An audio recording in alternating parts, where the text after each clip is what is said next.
This is Wilbur with Almost On Time News. Our leading story tonight.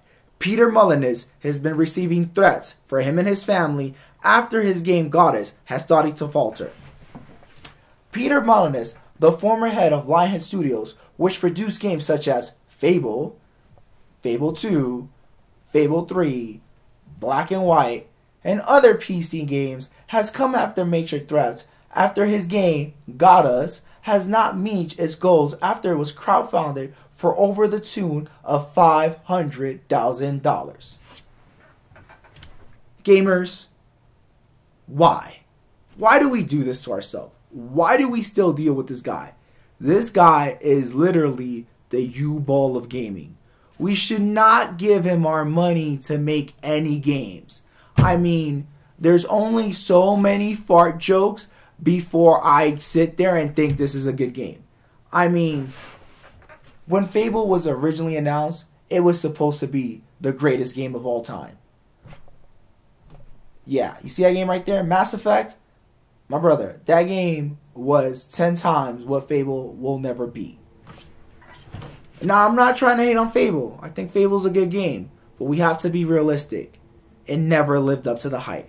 This series never lived up to the hype that this guy made it seem. So, stop threatening his life.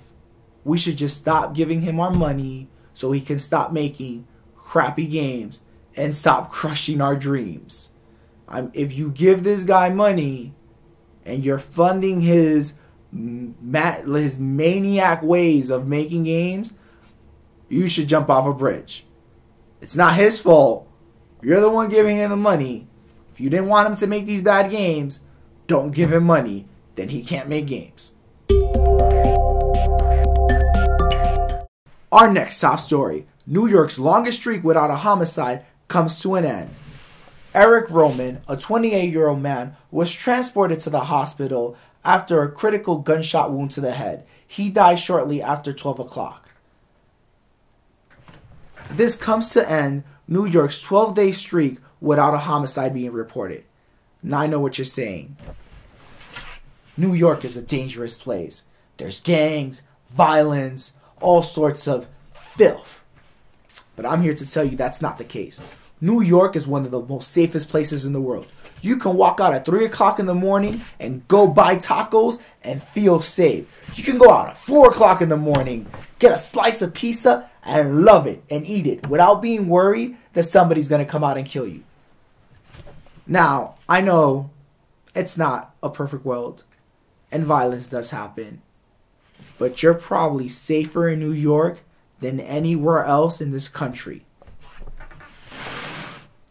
You see these people out in the streets, not one of them has a concern that they're going to get shot and died because New York is just that much safer.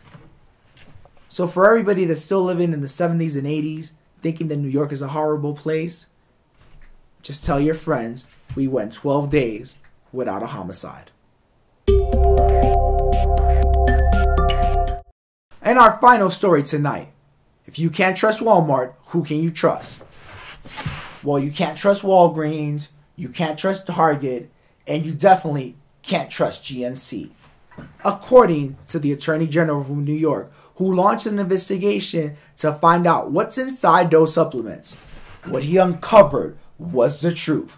That some of these major supplements don't even contain the supplement that they're mainly listing and actually contain a ton of filters that are damaging to the consumer's health.